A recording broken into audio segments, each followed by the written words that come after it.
وأحضرت الأنفس الشح قال الله تبارك وتعالى في مقام آخر ومن يوق شح نفسه فأولئك هم المفلحون قال الله تبارك وتعالى في مقام آخر وَلَتَجِدَنَّ أَحْرَصَ النَّاسِ عَلَى حَيَاةٍ قال رسول اللہ صلی اللہ علیہ وآلہ وسلم مازبان جائعان ارسلا فی غنم بافسد لها من حرص المرء علی المال والشرف لدینہ قال رسول اللہ صلی اللہ علیہ وسلم ایاک والطمع فإنہ فقر الحاضر قال رسول اللہ صلی اللہ علیہ وسلم اللہم انی اعوذ بک من علم لا ینفع ومن قلب لا یخشع ومن نفس لا تشبع ومن دعاء لا یستجاب او کما قال رسول اللہ صلی اللہ علیہ وسلم۔ حمد و ثنا کے بعد درود و سلام ہادی دو جہاں امام الانبیاء حضرت محمد مصطفیٰ صلی اللہ علیہ وآلہ وسلم کی ذات پر۔ خالق ارض و سما نے انسان کو پیدا کیا۔ انسان کا وجود انسان کی تخلیق کا بہترین شاہکار ہے۔ انسان کے اندر اللہ رب العزت نے کچھ ایسے اوصاف، کچھ ایسی خوبیاں رکھی ہیں کہ آدم علیہ السلام سے لے کر قیامت تک پیدا ہونے والے ہر انسان کی کچھ اوصاف آپس میں ملتے نہیں۔ ان میں انگوٹھے کے نشانات ہیں، تھمب امپریشن ہیں، اللہ نے ہر انسان کے مختلف رکھے ہیں۔ آپ اس انگوٹھے کی شناخت سے انسان کی شناخت کرتے ہیں۔ ایک ہی ماں کے بطن سے پیدا ہونے والے بیٹے، ان کی شکلیں تو مل سکتی ہیں، ان کے چہروں کی رنگت، ان کے نقوش، ان کی بولیاں اور آواز، ان کے چلنے کا انداز، انہیں اٹھنے بیٹھنے کا انداز تو ایک ہو سکتا ہے، لیکن جو رب تعالیٰ نے انگوٹھے کے نشان رکھے ہیں وہ ایک بھائی کے دوسرے بھائی کے ساتھ بھی نہیں ملتے۔ یہ رب العالمین ہے، یہ خالق ارض و سما ہے جس نے انسان کو تخلیق کیا ہے۔ کچھ اوصاف اور کچھ خوبیاں، کچھ نشانیاں ہر انسان کے اندر رب نے ایسی رکھی ہیں جو ہر انسان کی ضرورت ہے اور نیچر ہے اور کی فطرت کا حصہ ہے۔ ان میں ٹیسٹ بڈز ہیں، آپ زبان سے ذائقوں کو چکھتے ہیں۔ ہر انسان کی زبان کے اندر رب نے یہ ٹیسٹ بڈز رکھے ہیں۔ آپ کے زبان پہ رکھا جانے والا کھانا، آپ کے منہ میں جانے والا ہر لقمہ آپ کو بتا دیتا ہے اس کا ذائقہ کیسا ہے، اس کا ٹیسٹ کیسا ہے۔ نمک، مٹھاس، ترشی اور تلخی اور پھیکا پن سب کچھ آپ کی زبان بتاتی ہے۔ آپ کے ہاتھ کے ٹچ کرنے سے آپ کو پتہ نہیں چلتا۔ یہ خالق ارض و سما کی بہترین تخلیق ہے جو اللہ نے ہر انسان کو عنایت کی ہے۔ ایسے ہی اللہ رب العزت نے ہر انسان کے اندر شح رکھا ہے۔ وَأُحْضِرَتِ الْأَنفُسُ الشُّحَّ، اللہ نے ہر جان کے اندر شح، بخیلی رکھ دی گئی ہے۔ یہ شح کیا چیز ہے؟ شح کے آلٹرنیٹو، شح کے اور بھی اس کے مترادفات کچھ الفاظ موجود ہیں جسے ہرس کہا جاتا ہے، جسے اردو میں لالچ بھی کہا جاتا ہے، جس کو طمع بھی کہا جاتا ہے۔ اور یہ شح ہر انسان کے اندر اللہ نے رکھا ہے۔ وہ یہ ہے کہ انسان تڑپ رکھتا ہے، خواہش رکھتا ہے، تمنا رکھتا ہے کہ مجھے کوئی چیز ملے، میری پیاس بجھے، میری خواہش پوری ہو، میرے دل کے ارمان پورے ہوں اور میرے دل کی تسکین ہو۔ ہر انسان کے اندر اللہ نے رکھی ہے، لیکن انسان کے اندر یہ بھی اللہ نے رکھا ہے۔ یہاں جو آیت میں نے پڑھی ہے وَأُحْضِرَتِ الْأَنفُسُ الشُّحَّ، یہ آیت رب تعالیٰ نے وہاں ذکر فرمائی ہے جہاں نکاح کی بات کی گئی ہے کہ خاوند چاہتا ہے کہ عورت سے میں اس سے زندگی نبھاتا رہوں لیکن اس کے حقوق پورے ادا نہ کروں۔ یہ اس کا شح ہے، فائدہ تو حاصل کرنا چاہتا ہے لیکن دینے کے لیے مکمل دل کی خوشی نہیں ہے۔ ایسے ہی عورت چاہتی ہے میں خاوند سے حقوق تو حاصل کرتی رہوں لیکن اس کی لذت کا سامان اور اس کی تمنا کا سامان نہ بنوں۔ یہ اس کی بھی تمنا اور خواہش ہوتی ہے۔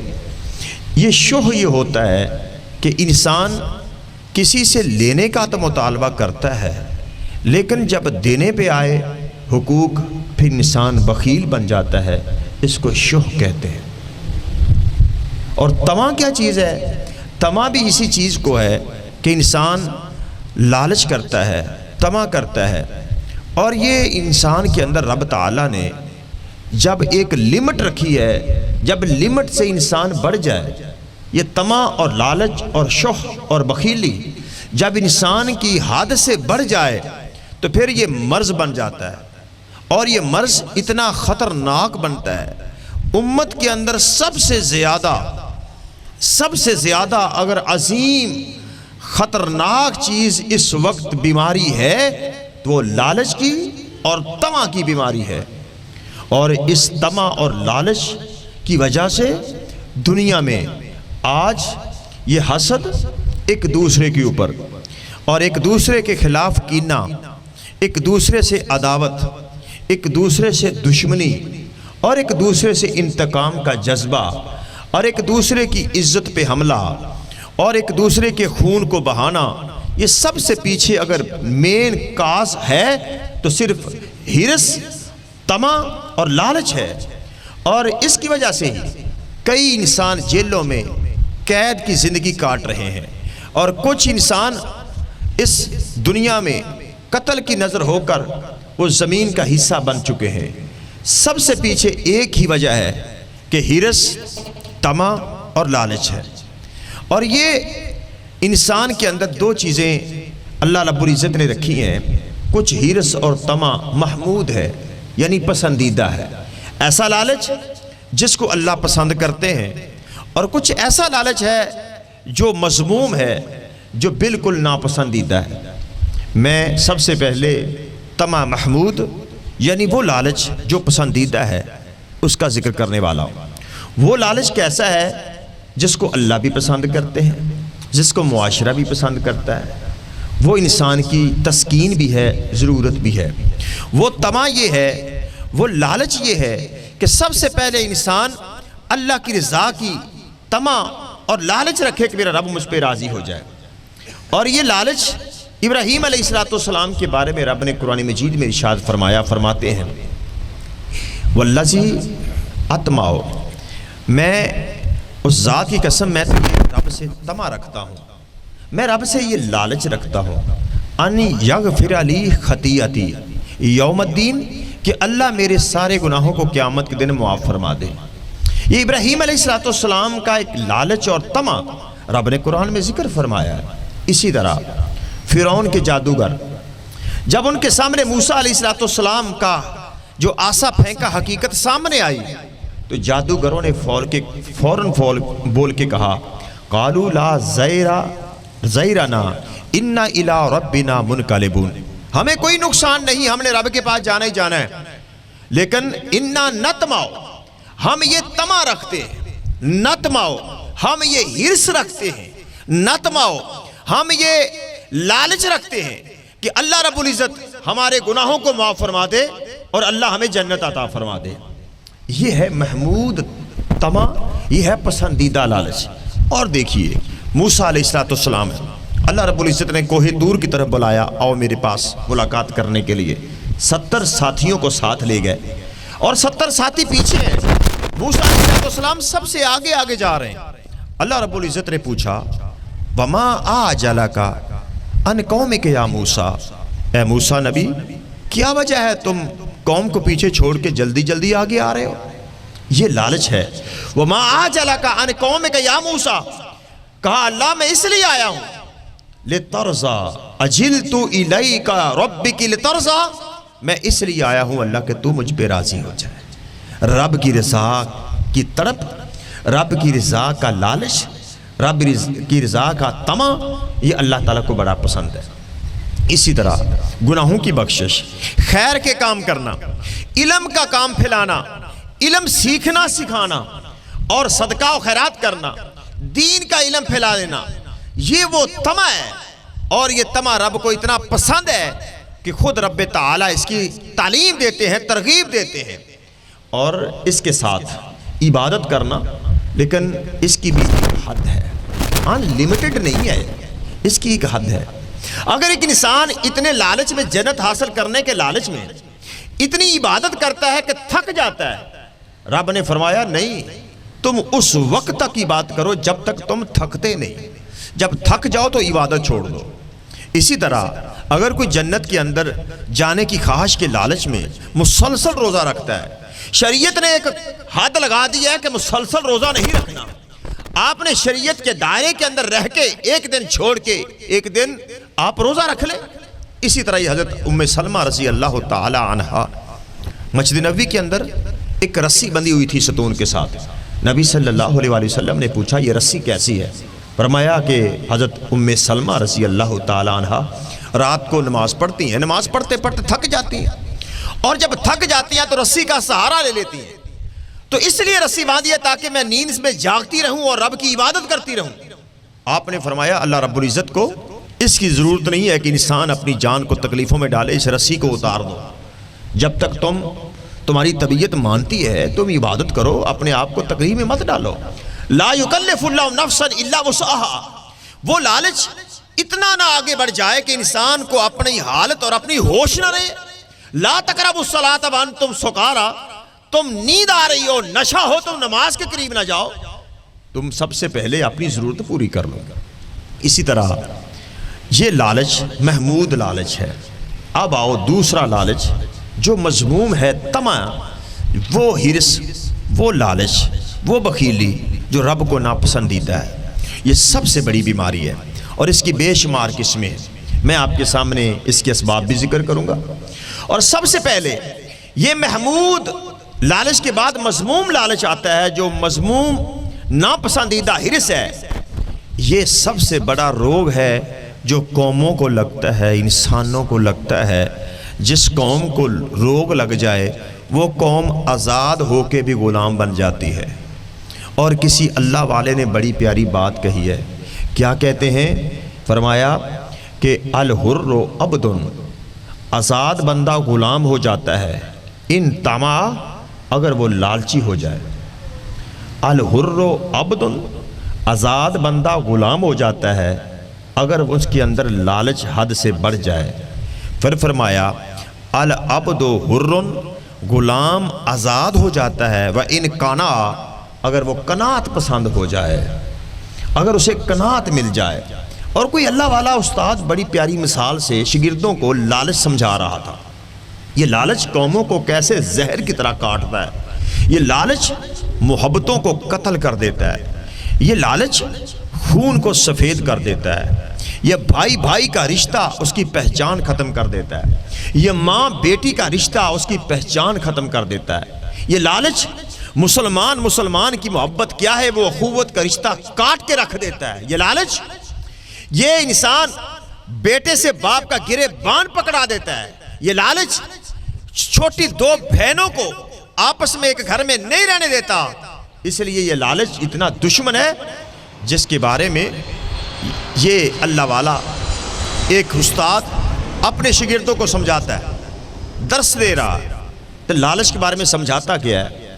انہوں نے دائیں طرف دیکھا، ایک کتی کا بچے 4 آپس میں کھیل رہے تھے چھوٹے چھوٹے، اور وہ بڑی اٹکیلیاں کر رہے تھے۔ چاروں بچے آپس کے اندر کھیل رہے تھے، ایک دوسرے کے اوپر اچھل کود رہے تھے۔ سب طالب علم اس کی طرف متوجہ ہوئے، کہنے لگا استاد دیکھیے ان بچوں کی طرف دیکھیے، اب ایک دوسرے کے ساتھ کھیل رہے ہیں، ان کو دنیا کی کوئی فکر نہیں ہے، اور ایک دوسرے کو چھیڑ رہے ہیں، ایک دوسرے کے اوپر لوٹ پوٹ ہو رہے ہیں۔ ابھی دیکھنا میں گوشت کا ایک ٹکڑا پھینکوں گا، اب ان کا حال دیکھنا۔ گوشت کا ٹکڑا پھینکنے کے بعد وہی بچے، وہ جو ایک ماں کے بیٹے تھے اور پیار سے اٹکیلیاں کر رہے تھے، اچھل کود کر رہے تھے، اب ہر وہ کتے کا چھوٹا سا بچہ یہ کوشش کرتا ہے کہ اس کا حصہ بھی میں لے جاؤں۔ وہ ایک دوسرے کو گھورنے لگے، ایک دوسرے کو کاٹنے لگے۔ اب وہ رشتہ بھول گئے، اب وہ اچھا ماحول جو کھیلنے والا تھا وہ ختم ہو گیا۔ اب ایک دوسرے کو گھور رہے ہیں اور ایک دوسرے کو بھونک رہے ہیں اور ایک دوسرے سے چھینا جھپٹی کر رہے ہیں۔ کہتا یہ لالچ ہے۔ اب دیکھیے کہ چند لمحوں کے اندر ان کا کیسا ماحول تھا اور بدل کے وہ دشمنی میں آ گیا۔ یہی لالچ کی مثال ہے جس نے انسانوں کو تباہ کر دیا۔ اور یہ لالچ بے شمار قسم کا ہے۔ سب سے پہلے یہ لالچ دین کا تباہ کرنے والا ہے۔ دین کا جتنا بڑا تباہی اور نقصان یہ لالچ کرتا ہے، اور اس لالچ کے بارے میں جامع ترمذی میں حدیث ہے، اور جس کی ایک حدیث کی تشریح ابن رجب رحمہ اللہ نے لکھی ہے، اور جنہوں نے کافی صفحات پہ موٹی کتاب لکھی ہے عربی کے اندر۔ وہ حدیث آپ کے سامنے پڑھتا ہوں۔ آپ نے فرمایا مازبان جائعان، 2 بھیڑیے بھوکے، ارسلا فی گانا بین، کسی بھیڑوں کے باڑے میں چھوڑ دیے جائیں، بے افساد لہا، تاکہ بھیڑوں کے اندر فساد کریں اور بھیڑوں کو قتل کریں، من حرص المرء علی المال والشرف لدین۔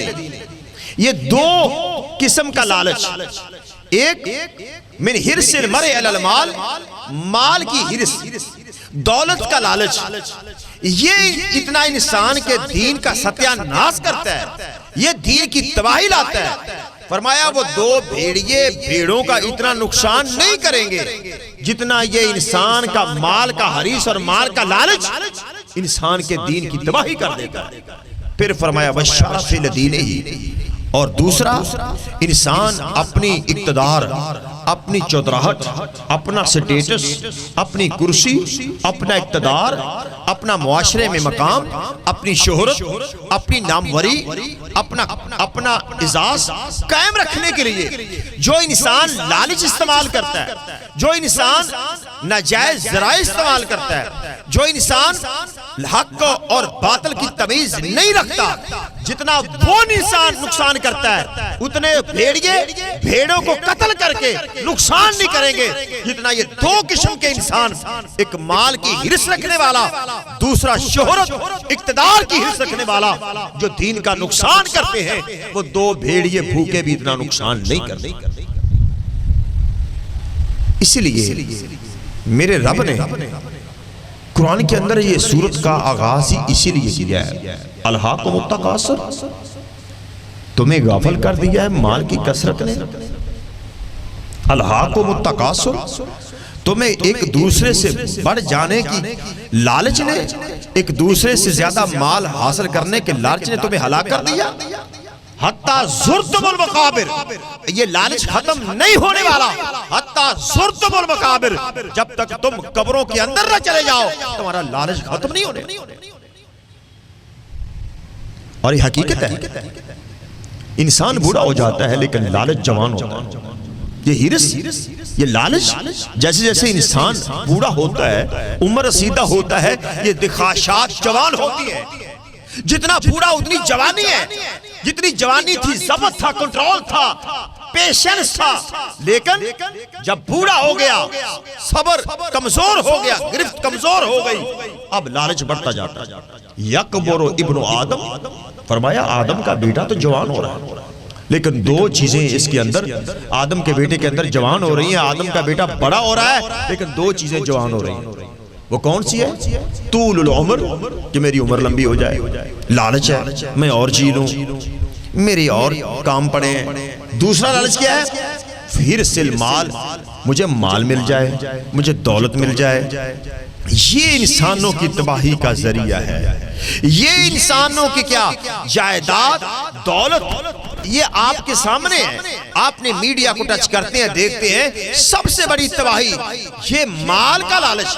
آپ نے فرمایا، اور حدیث میں سنیے، مل فقر اخشى علیکم، میں امت کی فقیری کا ڈر نہیں کرتا، ولیکن اخشى علیکم الدنیا، میں امت کی اس عادت سے ڈرتا ہوں کہیں تم دنیا کی محبت تمہارے اندر نہ آ جائے۔ بوسطت کما بوسطت الدنیا من کان قبلکم، یہ دنیا ایسے نہ تم پہ چھا جائے جیسے پہلی امتوں کے اوپر دنیا کی ہرس چھا چکی تھی۔ فتنافسوها، وہ اس دنیا کی محبت میں اتنے آگے بڑھ گئے، فرمایا جیسے تم بڑھ رہے ہو وہ آگے بڑھ گئے۔ فتہلککم، کہیں تمہیں ہلاک نہ کر دے، کما اہلکتہم، جس طرح پہلی امتوں کو اس دولت کی ہرس نے ہلاک کر دیا، مجھے امت سے سب سے بڑا خطرہ اسی بات پہ ہے کہ میری امت کے اندر یہ دولت کا فتنہ نہ آ جائے۔ حقیقت ہے صحابہ کرام رضوان اللہ علیہ مجمعین کی تربیت تھی۔ ایک عرابی آیا میرے اور آپ کے نبی حضرت محمد مصطفیٰ صلی اللہ علیہ وسلم کے پاس، حضور مسلمان ہونا چاہتا ہوں۔ مسلمان ہو گیا، جنگ شروع ہوئی، جنگ کے اندر شامل ہوا، مال غنیمت ملا۔ آپ نے صحابہ اکرام رضوان اللہ علیہ مجمعین کی اونٹنیوں، ان کو سنبھالنا، کجاوے اتارنا، پانی پلانا، خدمت کرنا، اس کے حوالے کرنا۔ آپ نے مال غنیمت تقسیم کیا، کچھ غلام آئے، کچھ کھانے کی چیزیں آئیں، فرمایا وہ تمہارا بھائی جو ابھی ابھی مسلمان ہوا ہے نا عرابی، یہ غلام اور یہ کھانے کی چیزیں اسے دے دینا، یہ اس کا حصہ ہے۔ صحابہ کرام رضوان اللہ علیہ مجمعین نے وہ مال غنیمت پکڑا اور اس کے پاس آ گئے، بھائی یہ آپ کو مال غنیمت سے حصہ ملا ہے۔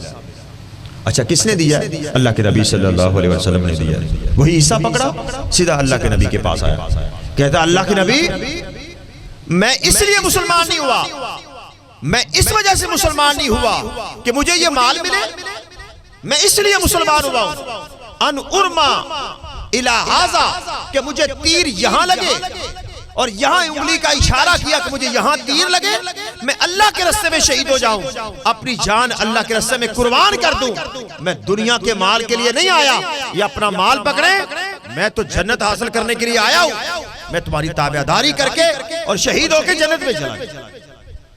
جنگ پھر شروع ہو گئی، صحابہ کرام رضوان اللہ علیہ مجمعین میں کچھ صحابہ شہید ہو گئے، ان میں وہ جو عرابی تھا وہ بھی شہید ہو گیا۔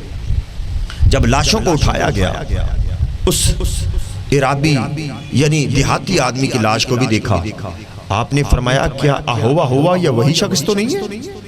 جی ہاں یہ وہی شخص ہے جس نے اشارہ کیا تھا کہ یہاں تیر لگے، یہاں اس کو تیر لگا، اسی جگہ پہ جس جگہ پہ اس نے اشارہ کیا تھا گردن کے پاس کہ مجھے یہاں تیر لگے میں شہید ہو جاؤں، اور وہاں تیر لگا اور شہید ہو گیا۔ آپ نے اس کی لاش اور کے جسم مبارک منگوایا اور آپ نے فرمایا کہ اس نے سچ کہا تھا، رب نے اس کے سچے جذبے کو سچا ثابت کر دیا۔ آپ نے فَكَفَّنَهُ فِي جُبَّةٍ، اپنا جبہ اتارا، اپنے جبے میں اس کو کفن دے دیا، فَقَدَّمَهُ، اس کو آگے رکھا، فَصَلَّ عَلَيْهِ، اس پہ نماز جنازہ پڑھی، پھر آپ نے دعا کی اللہم، اے اللہ ھذا عبدک، یہ تیرا بندہ خرج مہاجرا، یہ ہجرت کی تھی فی سبیلے کا، تیرے راستے میں، فقتل شہیدا، اللہ اب شہید ہو گیا ہے، وَأَنَا عَلَيْهِ شَهِيدٌ، اللہ میں بھی اس پہ گواہی دیتا ہوں، اللہ تو اس پہ راضی ہو جا۔ آپ نے قبر میں اتارا، اپنے جبے میں لپیٹ کر، اور پھر جنازہ پڑھا کے آپ نے خود قبر میں اتارا۔ یہ وہ شخص ہے جس نے مال کا لالچ نہیں کیا، جس نے صرف ایک لالچ کیا کہ اللہ کے راستے پہ جان قربان کر۔ اب آئیے اقتدار کا لالچ۔ ابو ہریرہ رضی اللہ تعالیٰ اور دیگر صحابہ سے روایت موجود ہے، اقتدار مانگا، فرمایا اے میرے صحابی جو سوال کرتا ہے اقتدار کا، ہم اقتدار نہیں دیتے، کیونکہ قیامت دن یہ ندامت بن جاتا ہے۔ اسی طرح ہرس اور لالچ مال کا یہ انسان کو تباہ کر دیتا ہے۔ اس کے ساتھ ساتھ ایک اور تفسیروں والوں نے لکھا ہے، سالبہ کا واقعہ، اور کچھ تفسیروں والوں نے لکھا ہے کہ اس کے اندر صداقت نہیں، کسی تفسیروں والوں نے لکھا ہے سورۃ توبہ کے اندر ایک سالبہ نامی آدمی آیا اللہ کے نبی کے پاس، حضور دعا کیجئے اللہ مجھے مال دے دے۔ آپ نے فرمایا رہنے دے، مال کیا کرنا لے کے؟ نہیں حضور دعا کر دو۔ آپ نے دعا کر دی، مال مل گیا۔ اب مال لے کے اتنا مدینہ کے اندر اونٹ، بکریاں اور گائے، پوری مدینہ کی حویلیاں بھر گئیں، پھر وہ پہاڑوں کی وادیوں میں لے گیا، وادیاں بھر گئیں۔ پہلے نماز پڑھتا تھا اس سے گیا، پھر جمعے پڑھتا تھا اس سے گیا، پھر حضور کی زیارت کرتا تھا اس سے گیا، حتیٰ کہ زکوٰۃ کا مال لے کے آیا، حضور لیجئے، فرمایا میں نہیں لیتا۔ پھر آپ دنیا سے رحلت فرما گئے، پھر ابوبکر صدیق رضی اللہ تعالیٰ عنہ کا دور آیا، پھر زکوٰۃ کا مال لے کر آیا، فرمایا جب میرے حضور نے تم سے زکوٰۃ کا مال نہیں لیا میں کیوں لوں؟ ابوبکر صدیق کا دور گزرا، عمر فاروق کا دور آیا، کہا زکوٰۃ کا مال لیجئے، کہا مجھ سے بہتر ہستیاں وہ آپ سے مال نہیں لے سکی میں کیوں لوں؟ پھر عمر فاروق کا، پھر عثمان غنی کا دور آیا، اسی حالت میں مر گیا، اور اسے نصیب نہیں ہوا نہ مدینہ میں جمعہ پڑھنا نہ زکوٰۃ کا مال دینا۔ مال کی ہرس انسان کو یہاں تک ہلاک کر دیتے ہیں۔ اب آئیے انسان کی خواہشات کی حریص۔ بعض اوقات انسان اپنی خواہشات کا اتنا حریص ہو جاتا ہے کہ اپنی خواہش کے پیچھے چل کے جو میرے من میں ہے میں نے وہ کرنا۔ بھائی میں کسے دی نہیں ماندا، میں تے جڑا سوچ لا میں کر کے وہانا۔ میرا لالچ، میرا حرص، جڑی سوچ ہے میں کر کے وہانی۔ چاہے کوئی رکاوٹ ہو، چاہے کوئی بڑا ہو چھوٹا ہو، کوئی اصول ہو، ضابطہ ہو، حق ہو باطل ہو، کوئی اس کے نظر میں اسے کر کے دے رہے ہیں۔ آئیے سنیے، جو اپنی خواہشات کا غلام بن جاتا ہے، خواہشات اسے اتنا جکڑ لیتی ہیں، وہ انسان درندے سے بھی زیادہ بدتر ہو جاتا ہے۔ وہ علم بھی کام نہیں آتا، وہ عقل بھی کام نہیں آتی، وہ درائی بھی کام نہیں آتی۔ رب تعالیٰ نے قرآن میں اس کی مثال بیان کی۔ بلم بن آور ایک انسان عالم تھا اور علم جانتا تھا، لیکن تکبر اور غرور میں آ گیا، کہتا جو میرے من میں آئے میں وہ کرتا ہوں، میرے حرص، میرے تمنا جو میرے دل میں اٹھے میں پوری کرتا ہوں۔ رب تعالیٰ نے فرمایا فَمَثَلُهُ كَمَثَلِ الْكَلْبِ، اس کی مثال ایسے ہے جیسے کتے کی مثال۔ سب سے بدترین جانور درندہ اگر ہے تو کتا ہے، جس کی مثال رب نے حقارت سے دی۔ کسی اور جانور کی، کسی اور چوپائے کی، کسی اور درندے کی رب نے نہیں دی جتنی اس کی مثال دی۔ فَمَثَلُهُ كَمَثَلِ الْقَلْبِ، فرمایا اس کی مثال کتے کی مثال ہے۔ وَإِن اگر آپ اس پہ وزن رکھیں گے یلحس، پھر بھی زبان نکالے گا، وَإِن تَتْرُكُهُ یلحس، اگر چھوڑ دیں گے پھر بھی زبان نکالے گا۔ اس جو انسان خواہشات کا غلام ہو جائے، اتنا بدترین مثال رب نے بیان کیا۔ اب آئیے بھائیو، اس بری حرص اور بری خواہش اور لالچ جو حد سے بڑھ جاتا ہے، اور اس کا پھر حل کیا ہے، اس کے اسباب کیا ہے، اور یہ اس کے پھر اسباب کے ساتھ ساتھ اس کا علاج کیا کرے گا۔ سب سے پہلے اس کی 3 علامتیں سن لیجئے۔ جن بندوں کے اندر 3 قسم کی علامتیں ہیں، سمجھئے وہ حریص ہے، وہ لالچی ہے۔ پہلی المرح، مر کہتے ہیں شیخی مارنا، شوہا پن، جو شہرت کا لالچی ہے، شوہی وہ مارے گا جو واہ کا لالچی ہے، شوہی وہ مارے گا جو کہے گا لوگ میری تعریف کریں، شوہی وہ مارے گا جو یہ سمجھے گا کہ میری شہرت ہو جائے۔ رب تعالیٰ نے منع فرمایا ہے۔ قارون خزانے کا مالک تھا، شیخی مارتا تھا، لباس اتنا لمبا پہنتا، اپنی چادر ٹخنوں سے نیچے گھسٹتا، گلی میں چلتا، خزانوں کی چابیاں، غلام آگے پیچھے چلتے، اور رب نے فرمایا اس قال لہو قومہ، لا تفرح ان اللہ لا يحب الفرحین، اللہ شیخی مارنے والوں کو پسند نہیں کرتے۔ اور رب نے اس کی شیخی اور اس کا یہ حرص اور لالچ اتنا بڑھ چکا تھا، جو شوہا پن تھا، رب نے زمین کو حکم دیا، زمین پھٹ گئی اور زمین کے اندر رب نے دھنسا دیا خزانوں سے۔ یہ پہلی علامت ہے، شوہا پن لالچی ہو۔ جب اس کا لالچ پورا ہو جائے گا، شوہا پن ختم ہو جائے گا۔ دوسرا، متکبر شخص، ہمیشہ لالچی اور طمع خور شخص متکبر ہوتا ہے. اسے پتا ہوتا ہے کہ میرا تکبر میرے مقابلہ کوئی نہیں کر سکتا، کیونکہ میری خواہش تو پوری ہو ہی جانی ہے. میرا تکبر، میرا مقابلہ میرا سٹیٹس کے لیول کا بندہ کوئی نہیں، اور وہ متکبر ہوتا ہے. اور سب سے پہلے شیطان نے یہ شیخی ماری تھی، تکبر کیا تھا کہ میں آدم سے بہتر ہوں. رب تعالیٰ نے اس کے بارے میں فرمایا کہ اللہ تبارک و تعالیٰ تکبر کرنے والوں کو پسند نہیں کرتے. بلند تخرق الجبال طولا، کہ تو پہاڑوں کی بلندیوں کو نہیں چڑھ سکتا، تو زمین کو پھاڑ نہیں سکتا. ولا تمشی فی الارض مرحا، کہ زمین کے اندر اکڑ کے نہ چل. اور تیسری صفت اس کی لجاجت ہو، لالچی بندے کی. جیسے مانگنے والے نہیں ہوتے 10 روپے دے دے یار، نشئی مانگتے ہیں، لجاجت منتیں کر کے. وہ آپ کی جان نہیں چھوڑیں گے. کچھ ایسے بکاری ہوتے ہیں، وہ آپ کی بائک، آپ کی گاڑی کا شیشہ نہیں چھوڑتے جب تک آپ اسے کچھ نہ کچھ دے نہیں دیتے. وہ لجاجت ہوتی ہے. یہ بھی لالچ قسم کی نشانیاں بتائی ہیں: شوہا پن، تکبر، لجاجت. کہ لجاجت ہوتی ہے منتیں ترلے کر کے اپنی لالچ کو پورا کرنا. یہ کم درجے کے، لو درجے کے لوگ ہوتے ہیں. یہ وہ لالچ لجاجت والا ہوتا ہے، وہ لالچ پورا کر لیتے ہیں، چاہے کھانے کا ہو، چاہے نشے کا ہو، چاہے انسان کی ہرس کا ہو، چاہے شہوت کا ہو، چاہے دولت کا ہو، چاہے کھانے پینے کا ہو. یہ لجاجت سے پورا کر لیتے ہیں. کہ اس کے اسباب کیا، یہ پیدا کیسے ہے، یہ لالچ آتا کیوں؟ سب سے پہلی بات سن لیجئے، جس قوم کے اندر جہالت ہوگی، جس قوم کو پتہ نہیں ہوگا نعمت دینے والا اللہ ہے، جس کو پتہ نہیں ہوگا نعمت چھیننے والا اللہ ہے، اور اس کو علم نہیں کہ رب نے جو میرے مقدر میں لکھ دیا مل کے رہے گا، وہ جہالت ہے. جس کو یہ نہیں پتا کہ دنیا کی نعمتیں یہاں ختم ہونے والی ہیں اور آخرت کی نعمتیں ابدی ہیں، ہمیشہ رہنے والی ہیں. یہ چیزوں کی جہالت ہے. اس جہالت کی وجہ سے سب سے پہلے یہ اس کی وجہ سے انسان لالچی.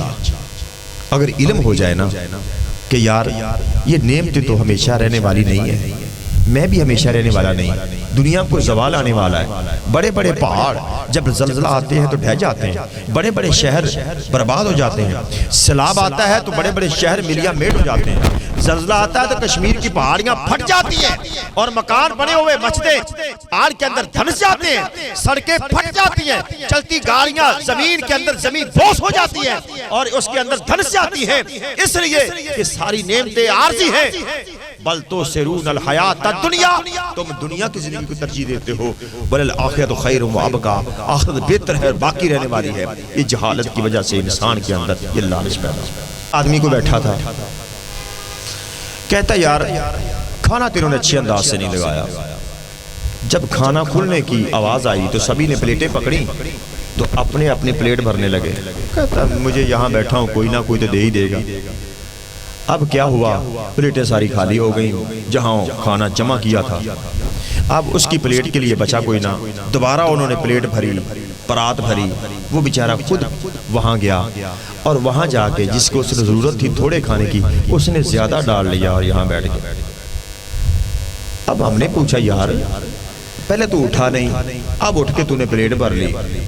کہتا پتہ نہیں دوبارہ پھر جانا پڑے یا نہ جانا پڑے، پتہ نہیں باری آئے یا نہ آئے. میں نے کہا یار چلو ایک باری پلیٹ بھر لیں، موقع نہ جائے. اب لالچ تھا. بیٹھا کس مجلس میں تھا؟ جو اٹھ کے کھانا کھانے والے تھے، مجبوراً اسے اٹھنا پڑا. میں نے معمولی سی آپ کو ایگزامپل کی ٹچ دیا. جس محفل میں بیٹھا، جس مجلس میں، جس کمپنی میں بیٹھا اور اس کو اٹھنا پڑا اور اسی طرح اس کو پلیٹ بھرنی پڑی اور بھر کے لانی پڑی. پھر تھوڑی سی کھا کے چھوڑ دی. کہا کیوں نہیں کھائی؟ کہا یار بار بار اٹھنے سے بہتر تھا ایک بار بھر لیتا. اب جتنی ضرورت ہے کھا لی، باقی چھوڑ دیا. یہ کمپنی اور صحبت بڑا اثر رکھتی ہے. گاجر کے 2 ٹکڑے کر لیں آپ، گاجر کے دونوں ٹکڑے لے لیں، ایک ٹکڑے کے اندر آپ گڑ رکھ دیں، دوسرے ٹکڑے کے ساتھ آپ مرچ اور نمک رکھ دیں. گاجر کے ایک ہی ٹکڑے ہیں، ایک ہی ٹائم پہ ان کو ڈھام کے رکھ دیں. چند دنوں کے بعد جس کے ساتھ آپ نے گڑ رکھا ہے وہ مربے کی شکل بن جائے گا. جس گاجر کے ساتھ آپ نے نمک اور مرچ رکھا ہے وہ اچار بن جائے گا. گاجر ایک ہے، ٹائم ایک ہے، پودا ایک ہے، اور ایک ہی گاجر کے 2 پیس ہیں. ایک کو مٹھاس کی صحبت ملی وہ مربہ بن گیا، ایک کو مرچ اور مسالے کی صحبت ملی وہ اچار بن گیا. آپ دیکھیے، آپ کتاب ہے، ایک کتاب کے اور کاغذ کو پھاڑیں، اس کے 2 پیس کر لیں، ایک کے اندر آپ لہسن کی تری لپیٹ کے رکھ دیں، دوسرے کے اندر آپ گلاب کی پتیاں لپیٹ کے رکھ دیں، اور تھوم کے اندر جب پڑیا کھولیں گے لہسن کی بدبو آئے گی اور گلاب کی پتیوں والی اس کے اندر پتیوں کی خوشبو آئے گی، جیسی محفل ہوگی ویسا ہی انسان کرے گا۔ بھائیو، بری صحبت آپ کالج یونیورسٹیوں میں دیکھ لیجئے،